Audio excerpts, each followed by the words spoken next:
ലോക ഫുട്ബോളിന്റെ ആവേശത്തിന് കോഴിക്കോട് നൈനാം വളപ്പിൽ കിക്ക് ഓഫ്. നഗരത്തിന്റെ തെരുവോരങ്ങളിലെല്ലാം ഫ്ലക്സ് ബോർഡുകളും കൊടിതോരണങ്ങളും ഉയർന്നു കഴിഞ്ഞു. കോഴിക്കോട്ടെ ഫുട്ബോൾ ഗ്രാമമായ നൈനാം വളപ്പിലെയും കോതി മൈതാനത്തെയും സമീപത്തെയും ആരാധകർ വൻ ആഘോഷ പരിപാടികളാണ് ആസൂത്രണം ചെയ്തിരിക്കുന്നത്. രാത്രിയെന്നോ പകലെന്നോ ഇല്ലാതെ ഫുട്ബോൾ മത്സരങ്ങൾ തത്സമയം കാണാൻ ഒരുങ്ങുകയാണ് കോഴിക്കോട്ടെ ഫുട്ബോൾ പ്രേമികൾ. കോഴിക്കോട് നിന്നും ആകാശ് തയ്യാറാക്കിയ റിപ്പോർട്ടിലേക്ക്. ലോക ഫുട്ബോളിന് ഇനി ദിവസങ്ങൾ മാത്രം അവശേഷിക്കെ നൈനാം വളപ്പിലെ ആരാധക കൂട്ടം വലിയ ആവേശത്തിലാണ്. അവർ ലോകകപ്പിനെ വരവേറ്റിരിക്കുകയാണ്.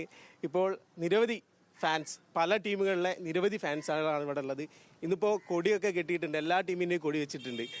എന്താ അതിൻ്റെ ഒരു ഉദ്ദേശമൊന്നുമില്ല. ഇതിവിടെ നിനാൾപ്പിൽ പതിവാണ്. ഇക്കൊല്ലം കുറച്ച് വൈകിയെന്നുള്ളൂ. ഇപ്പോൾ കുറേ സാങ്കേതിക പ്രശ്നങ്ങൾ ഇപ്പോൾ നമ്മുടെ രാജ്യത്തുണ്ടല്ലോ. അപ്പോൾ അതിൻ്റെ അടിസ്ഥാനത്തിൽ കുറച്ച് വൈകിയെന്നുള്ളൂ. ഇവിടെ എല്ലാ കൊല്ലം ഇങ്ങനെ തന്നെയാണ്. ഇവിടെ എല്ലാ ഫാൻസുകാരും നല്ല ആവേശത്തിൽ തന്നെയാണ്. ഇനിയുള്ള നാളുകളിലും സജീവമായിരിക്കും എന്നാണ് ഞാൻ പറയാനുള്ളത്. പോർച്ചുഗൽ ഇത്തവണ ഒരു കപ്പടിക്കുമോ എന്താണ് തോന്നുന്നത്? അതെന്ത് സംശയമാണ്. നിങ്ങൾ അങ്ങോട്ട് നോക്കി, നമ്മളെ ചാമ്പ്യൻസ് എന്നാണ് നമ്മളെ ഫ്ലെക്സിൽ തന്നെ നമ്മൾ കൊടുത്തത്. നമ്മൾ ഓൾറെഡി നമ്മൾ കപ്പ് അടിച്ച് നമ്മളെ മനസ്സിൽ. ഇനി അത് ഗ്രൗണ്ടിലും കൂടി കാണിക്കാനേ ഉള്ളൂ. അപ്പോൾ ഈ റൊണാൾഡോനെ പോലത്തെ ഒരു താരത്തിന് ഒരു വേൾഡ് കപ്പ് ഇല്ല എന്നുള്ള ഒരു പോരായ്മ ഉണ്ട്. അത് ഈ 2026 വേൾഡ് കപ്പിലൂടെ നമ്മൾ എന്താക്കൂ, അത് പൂർണ്ണമായും മാറ്റൂ. റൊണാൾഡോ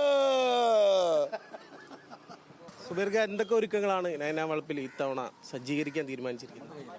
നമ്മൾ ഈ 2026 വേൾഡ് കപ്പിനെ മുൻ വേൾഡ് കപ്പിനെല്ലാം വരവേറ്റതുപോലെ തന്നെ വരവേൽക്കാനുള്ള ഒരുക്കത്തിലാണ്. ഇതിനകം തന്നെ വിവിധ ടീമുകളുടെ ഫ്ലക്സുകൾ ഉയർന്നു കഴിഞ്ഞു, കൊടികളും തോരണങ്ങളും എല്ലാം ഉയർന്നു കഴിഞ്ഞു. 39 ദിവസം നീണ്ടു നിൽക്കുന്ന ചരിത്രത്തിലില്ലാത്തൊരു ലെങ്തി വേൾഡ് കപ്പാണ് 2026.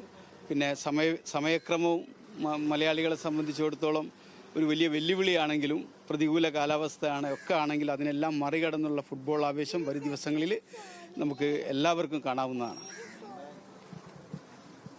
തീർച്ചയായും ഇനി വരും ദിവസങ്ങളിൽ നൈനാം വളപ്പിൽ വെച്ച് ബിഗ് സ്ക്രീനിൽ ആളുകൾക്ക് കളി കാണാൻ സാധിക്കും. കൂടാതെ വലിയ തരത്തിലുള്ള ആരാധക കൂട്ടവും അവിടേക്ക് എത്തിച്ചേരും. കോഴിക്കോട് നിന്നും ക്യാമറമാൻ അരുൺ പുതുപ്പാടിക്കൊപ്പം ആകാശ് തടത്തിൽ, ന്യൂസ് മലയാളം.